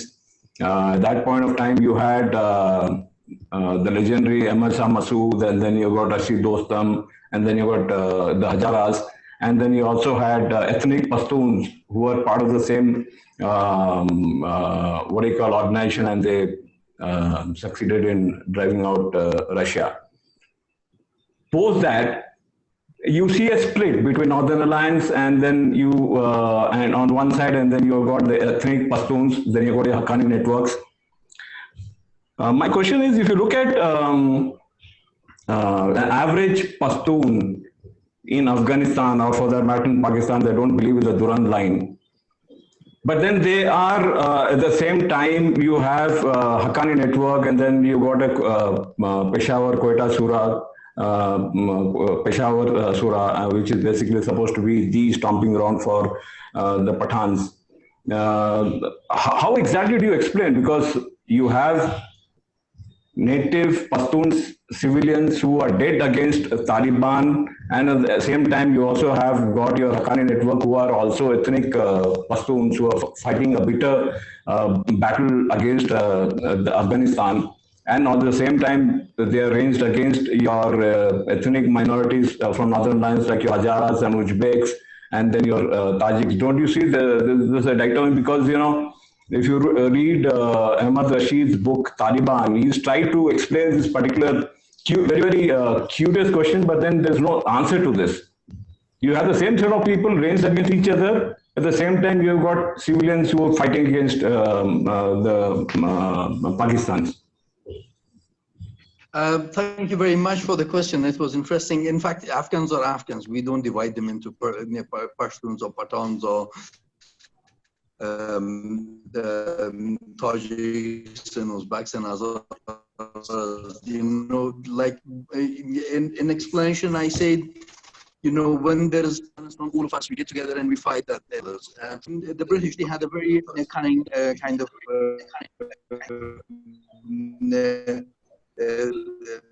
ideology that divide and rule, divide people into, then you can rule them easily. And unfortunately, Afghanistan, it never worked. You know, we have always been successful. We have always been successful, you know, in staying united against foreign invaders. In the past 20 years, or we can say the past 40 years as a whole, you know, when this trouble started, the Pakistanis, you know, they used the same tool because it was made by the British. Pakistan was made by the British, so they are still, you know, having a great stake in the politics of Pakistan. And the British, I mean. So they tried, you know, to divide and rule Afghanistan through, you know, through Shia, Sunni, Pashtuns, Tajiks, and Uzbeks and Hazaras. But this doesn't really work, you know, in a way. Like, if there are Taliban, you will see Hazara Taliban or Uzbek Taliban, and you find Tajik Taliban. And at the same time, you know, there are no minority, majority. Afghanistan doesn't have a minority, we say. But we're all one community, we're all one Afghan. And when there's trouble, all of us together, and they just cannot divide Afghans into. I mean, they've been trying very hard, you know, to do this. Afghans, it's difficult because our society is made in a way, you know, like I can tell you, you know, I have got a Hazara blood in me, I've got a bit of Tajik blood in me, I've got a little bit of Pashtun, I've got a little of this and that, because there is no prejudice even prior to these wars, these recent wars. We don't have prejudice to marry, we have a lot of intermarriage among Afghans, one society. But you know, the time when the British invaded, I want to be very brief on this one. Tried to break Afghan into different losses. They couldn't do that after the first Anglo-Afghan war, and then couldn't make any. Or the Ahmadi sect of Islamic society, and through that Ahmadi army, he tried to get his leaders in Afghanistan to preach against the society. So they wanted the religious sect of the society against the less religious sect of the society.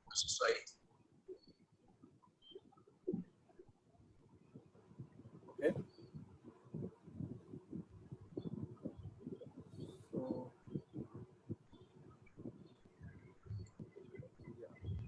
Yeah, please unmute again, Dr. Abdullah.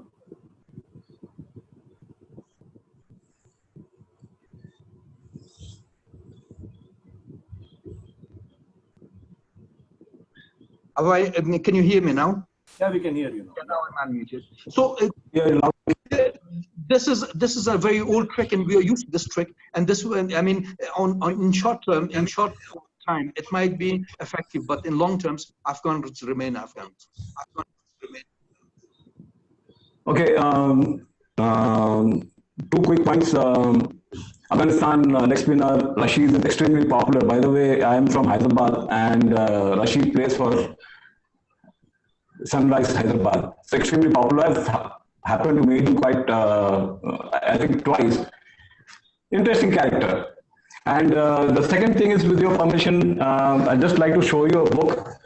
This is called, the book is called Taliban, the story of the Afghan warlords by Ahmad Rashid. It covers most of the things that you've spoken, mostly about the oil.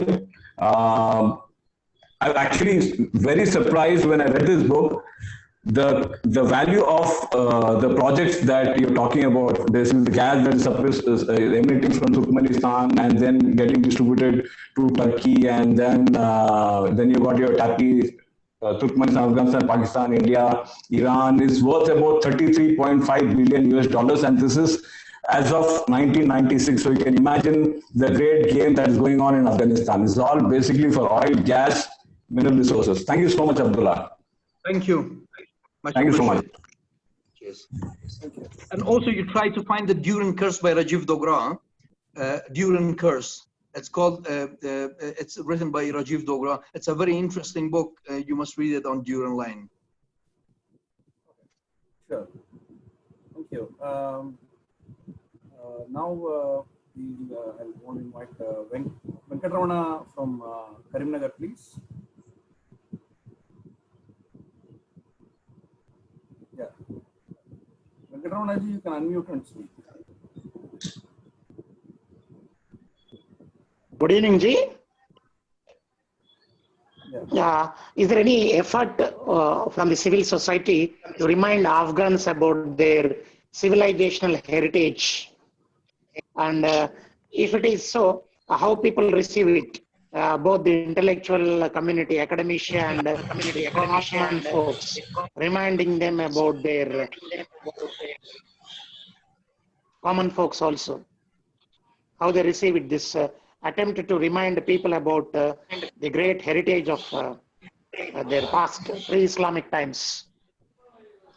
Thank you very much. In fact, you know what we are discussing right now, today is, how to build bridges between the two societies and involve a civil society, and bridging gaps between Afghans and the Indians, and how we can organize, these kind of events and more events, social events among the two countries.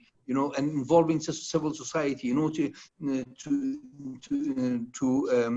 talk about these issues in more elaborate way, and rather, in order to be able to, at least, close the gaps and also raise awareness in both communities. Definitely, I mean, I'm very much interested in Afghanistan Naween Research and Study Organization that I have founded. We are doing research on various issues, and also we are involved in different cultural. We'll be very pleased, to India, and also invited, and we can organize different from different parts of society. We can organize that, people can come and talk about this in India. So if we find, partners in India, we definitely will be very happy, to pursue this. I've already spoken to Indian ambassador about the governors. We could meet the chief ministers of the Indian states and share our experiences as governors and as chiefs and states, and hopefully the way to work together. Definitely, inshallah. Thank you. Thank you. Dr. Abdullah, now I'm going to unmute a lady by name Aparna Malavya. Aparna ji, you can unmute yourself. And Aparna is somebody who is doing research on Afghani Hindus who are settled down in India. Okay. You just now mentioned about research, and we have a person here who has done quite a bit of research on Afghans. She has a doctoral and a postdoctoral on Afghan Hindus. She has done her postdoctoral in the USA, and she's going to be our speaker coming Saturday. She's going to be talking on Afghan Hindus and their belief in Asha Mai, what Rakaji had also asked. Yeah. So this is from an Indian researcher, from an Indian perspective. She's going to ask you a question, and she will be our speaker the coming Saturday, 2 days from now. Okay. Aparna ji, please go ahead. Yeah. Okay. So, namaskar, sir, and study mashe to Dr. Abdullah. Tashakur. So, sir, first of all, I would like to kind of continue from your conclusion that I also find this urge, especially in Afghans and in the US, because I not only met the Afghan Hindus and Sikhs, but also all the Afghans from almost all ethnicities, and they are very much of the view that there shouldn't be at least a division on the sectarian and ethnic basis. They are Afghans at the end of the day, and that's how they would like to continue. So I have two questions, because I would just like to elaborate that although my current research objective is to expand my research on Asamai and other Hindu sects and cults in Afghanistan, but since my research was not only restricted to Afghan Hindus, but I have also worked on different ethnicities.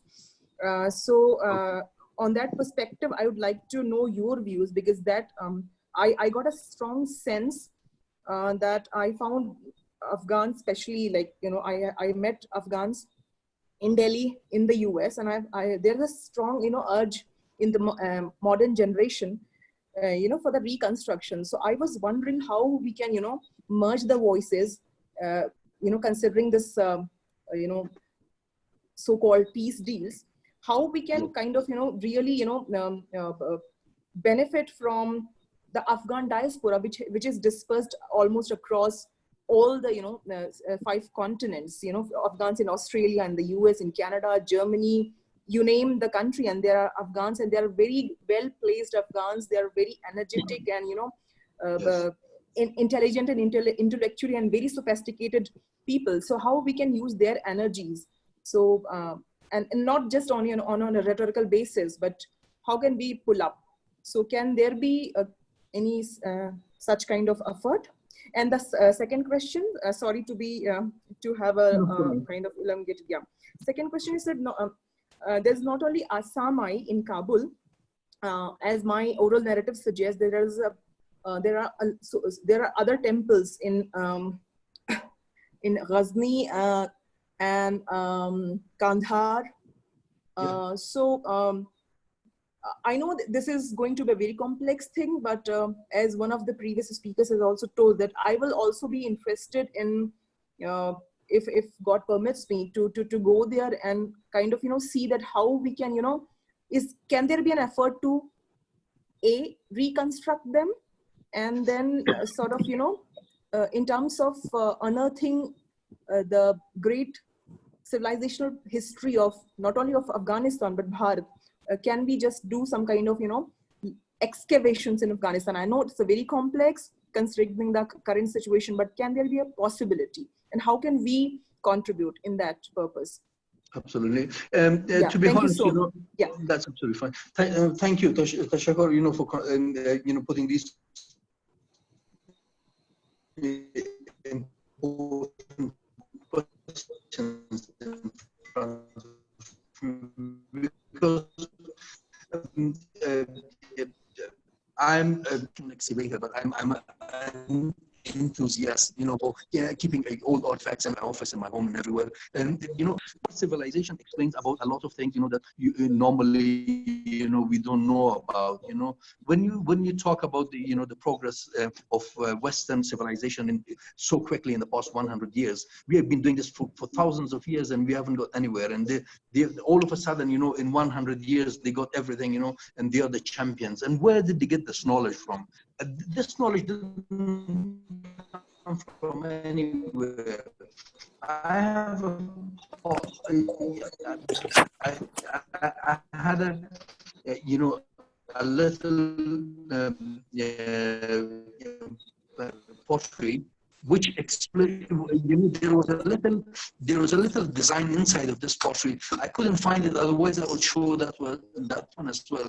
There's a kind of flying object, you know, which is designed on the and similar to the UFO photographs, you know, that has been released nowadays. You know, this maybe around 2,500 to 3. And doing, you know, more findings for, you know, for humanity, not only for the Hindu religion or for the Afghans or the Indians, but definitely it will give us a way, you know, to find what our ancestors knew and we don't know about, and why did it stop, and where we can restart it. So this is definitely something, you know, it needs real research on this topic. Coming back to your first question, you know, which is about the temples in Afghanistan. Luckily in Afghanistan, you know, most of the temples that has been built, you know, they're more or less, they are standing on where they have been, and they have not been destroyed or rebuilt as something else, because they were there and it's there and everybody respects, and they just cross by and say, oh, this is the only one place that I know that this Osmai temple, which is near Jewishir, a part of this has been taken by a masjid, and adjacent to this temple, there's a masjid been made, a mosque has been made. I mean, that was the front yard or backyard or side yard or whatever it was, you know. I'm not claiming this, but one of my friends who lives in that area, he said this whole land belonged to a temple, and now this part, the front yard or the side yard, was taken, and a mosque is built, which is still there now. Even now, it's there. But most of the temples, you know, they've not been destroyed. They're partly, it's there. Maybe it doesn't have worshippers. Maybe there are no people, you know, going there to keep it as you know, maintain it as well as it's supposed to be maintained. But definitely, you know, it needs a little bit of care and maintenance. And also, you know, this it doesn't only indicate, because they are one of the oldest temples in Afghanistan, and we don't build new temples every week, every month, you know. But these temples, they have been there for a long time, and I mean, they made on the sides, they made small rooms and other things, but the actual temple, you know, mainly it's not, you know, collapsed, or if it's not destroyed, then definitely, you know, they are the old temples. And it definitely needs a lot of, you know, going deeper into these temples and getting to know, you know, how this could be redeveloped and reorganized, you know, to come back to its old self. Regarding the Afghans living in various countries in Western, I mean, West and Europe and United States and all the 5 continents, I think you know, this civil society that we have been talking about, you know, there is a need for an organization, you know, a big organization to bring everyone together, you know, from India and Afghanistan, and then start, you know, questing, you know, finding who or where and how they can contribute towards the development of Afghanistan and development of our culture, you know, political system. Dr. Saif Ashraf, when he tried to bring a part of these diaspora back to Afghanistan and make them work in the system, but because of lack of experience, you know, because for civil services, you know, you need more, you need education, at the same time you need experience. Unfortunately, most of them, they are inexperienced, and that's one of the reasons, you know, they couldn't prove to be very effective. But definitely, you know, people in trade, commerce, and industry, you know, they can be invited into Afghanistan and through efforts by the civil society, and they could be developed, and I'm sure, you know, this is going to work very well. And to be honest, I'm always there. You can take my number from the moderators of this event, and you can always contact me. If at any time, you need information, you're on the ground, and I can send people, to go in and get further information, or, do bits of research for you, and then we can send you. I mean, to the best of our ability, we'll try and assist. Thank you. Thank you, Thank you Aparnaji. so much. Thank you. And Aparnaji, hope to see you back on Saturday. Yes, sure. Thank you. And then we'll take Sobi Ramuji. Please ask your question. I know, friends, this has been challenging because Dr. Abdullah's signal has been very weak there. But it is important that we connect to Afghan, voices as well. And Dr. Abdullah tried his best with a given bandwidth. And that's it. I mean, we can't do much about it. But then, fine, let's see how it goes. So, BG, please go ahead, ask your question. Sir Giridhar గారు నమస్తే sir. నమస్తే. ఈ future లో మనం పిఓకి ఆక్రమించుకున్నప్పుడు మనకి లోయ ఒకటి ఉంది కదా వీళ్ళది సాత్ పై అది మనకి అడ్డం ఉంది ఒకటి. ఈ లోయకి ఒక్కన్ కారిడార్ ని 106 కిలోమీటర్లు ఉంది కదా, దాన్ని మనం గెలిచిన పాకిస్తాన్ పిఓకి స్వాధీనం చేసుకున్న తర్వాత దాన్ని మనకి దత్త తీసుకుంటామా? అడాప్ట్ అంటే తీసుకుంటే మనకి చైనాకి దీనికి మళ్ళీ సౌదీ అరేబియా సీకి కట్ అయిపోద్ది కదా, లింక్ కట్ అయిద్ది కదా, సిపిపి అగెనిస్ట్ ఉండకుండా. లేదు, దానికి దీనికి సంబంధం లేదు. అది ఒకవేళ నేను గిల్గిట్ వెనక్కి తీసుకుంటే వాళ్ళ సిపిసి కట్ అయిపోతుంది. గిల్గిట్ నుంచి కట్ అవుతుంది సార్. ఇప్పుడు మనకి అది ఒకాన్ కారిడార్ తీసుకున్నాం అనుకో, మనకి ఉజ్బెకిస్తాన్ మొత్తం లింక్ దొరుకుతుంది కదా. లేదు, వకాన్ కారిడార్ ఆఫ్ఘనిస్తాన్ భూమి, అది భూమి మనకి దత్తత అంటే మన సీడెంట్ ఇస్తారు కదా, తీసుకుంటే అలా ఇవ్వరు. మనం కావాలంటే దాని గుండా మనం వెళ్ళవచ్చు. దాని గుండా వెళ్ళవచ్చు. దాన్ని ఒకవేళ మనం తీసుకుంటే సౌదీ అరేబియాకి చైనాకి వే కట్ అయిపోద్ది ఇక మొత్తం. ఇక లేదు, వకాన్ కారిడార్ లేకుండా వేరే దారి నుంచి వాళ్ళు వస్తున్నారు. వాళ్ళు చైనా వకాన్ కారిడార్ మనకు ఆఫ్ఘనిస్తాన్ వెళ్లేదానికి దారి. అది వకాన్ కారిడార్ ఆఫ్ఘన్ మనకి బార్డర్ సార్. దాన్ని మనం దత్తత కింద చేసేసుకుంటే ఇప్పుడు ఉజ్బెకిస్తాన్ సెంట్రల్ ఏషియా ఉంటుంది, చైనాకి ఆఫ్ఘన్ కట్ అయిపోద్ది. కట్ కాదు అంటున్నారు ఆయన. కిర్గిస్తాన్ నుంచి ఉజ్బెకిస్తాన్ మీద, తాజికిస్తాన్ మీదుగా వాళ్ళు ఆఫ్ఘనిస్తాన్కి వస్తారు. వాళ్ళు వకాన్ కారిడార్ అక్కర్లేదు వాళ్ళకి. వకాన్ కారిడార్ చాలా ఎత్తైన పర్వత శ్రేణులు ఉంటాయి అక్కడ, కాబట్టి వాళ్ళు చైనా అక్కడి నుంచి డైరెక్ట్ గా రావడం కష్టం. వాళ్ళకి రావడం కష్టం. మనకు ఆఫ్ఘనిస్తాన్ వెళ్ళాలంటే మనకు వకాన్ కారిడార్ కావాలి. మనం గిల్గిట్ ని మనం వెనక్కి తీసుకున్నామంటే అప్పుడు మనం వకాన్ కారిడార్ గా ఆఫ్ఘనిస్తాన్ లోకి వెళ్ళొచ్చు. గిల్గిట్ ని వెనక్కి తీసుకున్నామంటే చైనా యొక్క సిపిసి దెబ్బ కొట్టాలి. చైనా సిపిసి దెబ్బ కొట్టాలి. ఫ్యూచర్ లో వాళ్ళకి అరేబియా సీతో సంబంధం ఉంటుంది. ఇక అరేబియా సీ తోటి వాళ్ళకి ఎప్పుడు సంబంధం లేదు. వాళ్ళు పాకిస్తాన్ ఇరాన్ నుంచో వెళ్తారు వాళ్ళు. అంటే ఒకవేళ మనం ఇది వకాన్ కారిడార్ తీసుకుంటే ఈ వాళ్ళకి ఇక లింక్ ఉంటుంది కదా, ఉజ్బెకిస్తాన్ సంబంధం లేదండి. వకాన్ కారిడార్ కి దానికి సంబంధం లేదు. Yeah. So anyway, Dr. Abdullah, he is asking, would Afghanistan be interested in giving a Wakaन corridor on some kind of a lease or access to India, so that jointly we can deny access to China to access Arabian Sea? That is what he's asking. Can you please tell him, that Pakistan and Kashmir, Kashmir becomes Dr. Abdullah, we can't hear you. Your voice is completely part of India. Then this whole trouble will finish, Yeah, and then India and Afghanistan can happen open border 24/7 days a week. No, Dr. Abdullah, we are unable to hear you. I said, could you please tell him? Can you hear me now? Yeah, it's still breaking. You can't hear me now? His voice is breaking. Okay. Maybe can I relog? Yeah, please. Hello? Yeah. Is it better anymore? No. Is it better? I think you'll log back. Can you please tell him, that I have to relog. Okay. Yeah.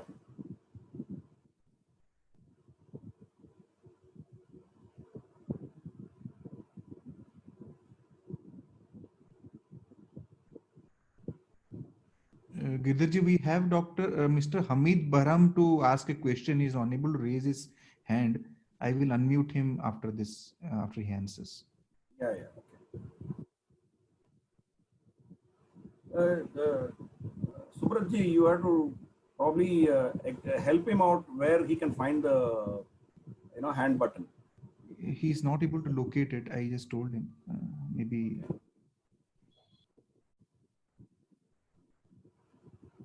So Hamidji, what you can do is you go to the participants. In participants, you will have an option called raise hand option. Anyway, let Dr. Abdullah come back. Yeah, now you're done it. Yeah, perfect. You're right. Thank you, sir. Wait, yeah, Dr. Abdullah has come back. Yeah, Dr. Abdullah, I have unmuted you. Please unmute yourself. Dr. Abdullah, you'll have to unmute yourself. You'll have to unmute yourself. Yeah, now fine. Now my voice is fine. I was telling the gentleman that let Kashmir become independent, Kashmir and Baltistan, then we can have an open border 24/7, inshallah. Yeah, so... can you hear me? Yeah, we can. It's still breaking, but okay, we'll manage it. I understood. What you're saying is Kashmir should be broken away from Pakistan and then we have an open border. That's what you're saying. Yes, please. Yeah. Ardhamayindi kadandi Sobiram garu. Pakistan నుంచి మనం పాకిస్తాన్ ఆక్రమిత కాశ్మీర్ అని వెనక్కి తీసుకుంటే మనకు ఆఫ్ఘనిస్తాన్ కి borders వచ్చేస్తాయి, అప్పుడు మనం హ్యాండిల్ చేసేదంతా అని చెప్పారు. Okay, thank you. Hamid ji, please go ahead. You wanted to say something. Yeah. Thank you so much, sir. I would like to ask you a question. I think it's the right place to raise this question since Dr. is here with us. And as Afghan student, I have this concerns all the time that why the Afghan government did not have a proper policy towards the interference of Pakistan and Afghanistan. Since everybody knows, the whole world knows that Pakistan is the mother of terrorism in the area, in the region, and they are sheltering the terrorists and on the border of Afghanistan and here in Kashmir at the same time, and killing the minorities and killing the Afghans. But unfortunately, the Afghan government did not have a proper policy towards the Pakistan, and they were always conservative. So can the doctors tell us about this? Why is Afghans, or especially the leaders, are quite, especially when the things happen in the country? Thank you very much, John. And to be honest, as a politician, with the leaders, whenever there is a meeting, and we have a gathering, I always raise my voice very open and clearly about this problem. Afghanistan should have a very clear policy towards Pakistan. Like Abdurrahman Pajwak in 1949, he clearly said that we do not recognize a state called Pakistan. That should be the stand for Afghans, and our government should stay firm on that, and we should not recognize Pakistan as a government, as a nation. This is one. And the second, Afghan government, if they are not doing it openly, they should do it, in a way, assess in Pashtuns to seek their independence, to separate from Pakistan. That will help, because most of the resources are coming from 42% of the land mass is Baloch land, and more resources are coming from the Pashtun. Like the water, from cubic meters of water is flowing free from Afghanistan through Pashtunistan into Punjab, and the Punjab land is irrigated with our water, and whatever is the Punjabis are using it because they are more in population and less in land mass, less in resources. So if these two parts separated from Pakistan, Pakistan will be a very fragile, weak, and disabled country. Unfortunately, our government, because our government is formed on the basis of our miseries, because of the 40 years of war, because of all the, the troubles that Afghanistan is going through. This has contributed to having a weaker power of Pakistan, and our laws and our decisions, when they to be made against Pakistan, they are inclined rather than stand footing like we had symbol Kandahar and Shaman. Pakistanis, they were treated, the Pakistani soldiers, they ran away from the border area. They left the post, they left the border, they left everything, and they ran away. They were 5-6 kilometers man. They took all the Pakistani posts, and they took. But the Afghan government called on the Afghan police and forces, to retreat back and come to your own posts. So this is the weakness we have in our Afghan policies. Unfortunately, if at any time, I get into a post, that I'll be making the decision, I can assure you, that there will be a proper, firm policy for Afghanistan against Pakistan. Thank you so much, Dr. Thank you so much. Yeah, thank you. I mean, that is a fact. I mean, I don't know whether it's very difficult to hear Dr. Abdullah, but what he said was there was a border clash with Pakistani forces recently, and Afghan forces, Afghan police went into Pakistan, thrashed the Pakistanis big time. So, Afghans are capable of defending themselves. All they need probably is they need financial support and weapons to be given, and they're more than capable of defending themselves. They don't need somebody to come and fight for them. But it is a sad reflection that politicians are politicians everywhere, and the sad part is that Afghanistan is not a free country. You are dictated by US. You can't take your own independent decisions, and then there is Pakistani influence. So how much ever you wish it, the political leadership will always be, quote unquote, guided by these forces, be it US or be it China or be it Pakistan. They have a huge disproportionate influence on the way the government in Kabul thinks. You don't want to release your Taliban, but you don't have an option. You have to release them.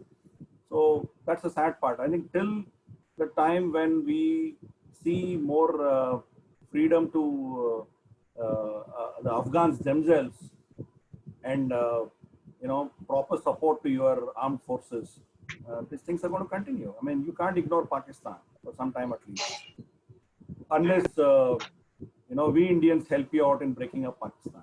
Let's hope for that. Welcome. Yes. Thank you. With that, I think we've come to the end of the session. I know it has been a very challenging session, but then thanks to all of you. You've been with us. You've shown your solidarity to Afghanistan. Though the signal was very weak, you've been with us. I now hand it over to my colleague Chandrasekhar Ji to propose a vote of thanks. And thank you. We will probably plan another program purely on Afghanistan. As I said, Dr. Abdullah and Hamid, next Saturday, Aparna Malavia is going to talk on Afghan Hindus and Afghani culture, about Asamai and other things. So we would love to have you back so that you could listen from an Indian researcher point of view. From there, I hand it over to Chandrasekhar Ji. Yeah. Thank you. Thank you, Geetaji. Dr. Abdullah, thank you so much, sir. This session has really been wonderful. Great listening to you.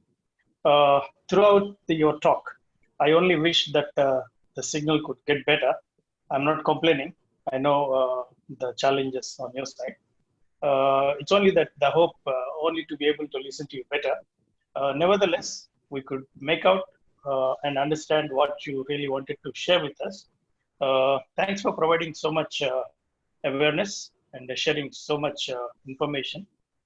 Quite informative session this has been, and like Girdhiji already mentioned, I'm sure we would love to have you on our dais once again when things are better and the signal is definitely, hopefully better. We look forward to that. And also,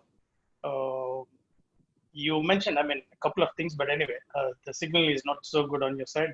I'm not really going on to that. I once again thank you so much for this, and thank you once again, and all the audience who have been on this session supporting us. Thank them as well. Thanks once again on behalf of Pragna Bharati, one and all. Thanks. The pleasure is mine. Thank you very much indeed. Much appreciated. Have a nice evening. Thank you, Dr. Abdullah, and we wish you all the best, and we hope peace will return to Afghanistan soon. We hope the American withdrawal doesn't again put your country back into turmoil and civil war.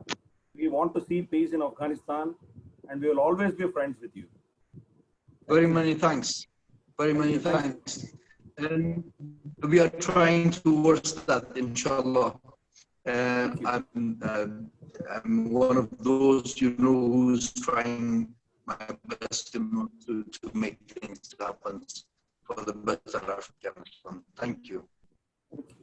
Thank you so much. And before we sign off, friends, kindly do subscribe to our social media handles: Twitter, YouTube, Facebook, Instagram, and Telegram.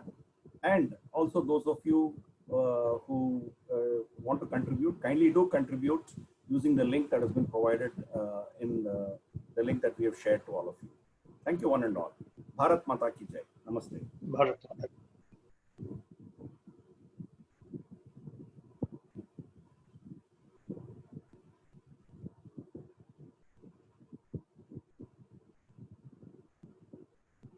Subratji, you can end the call.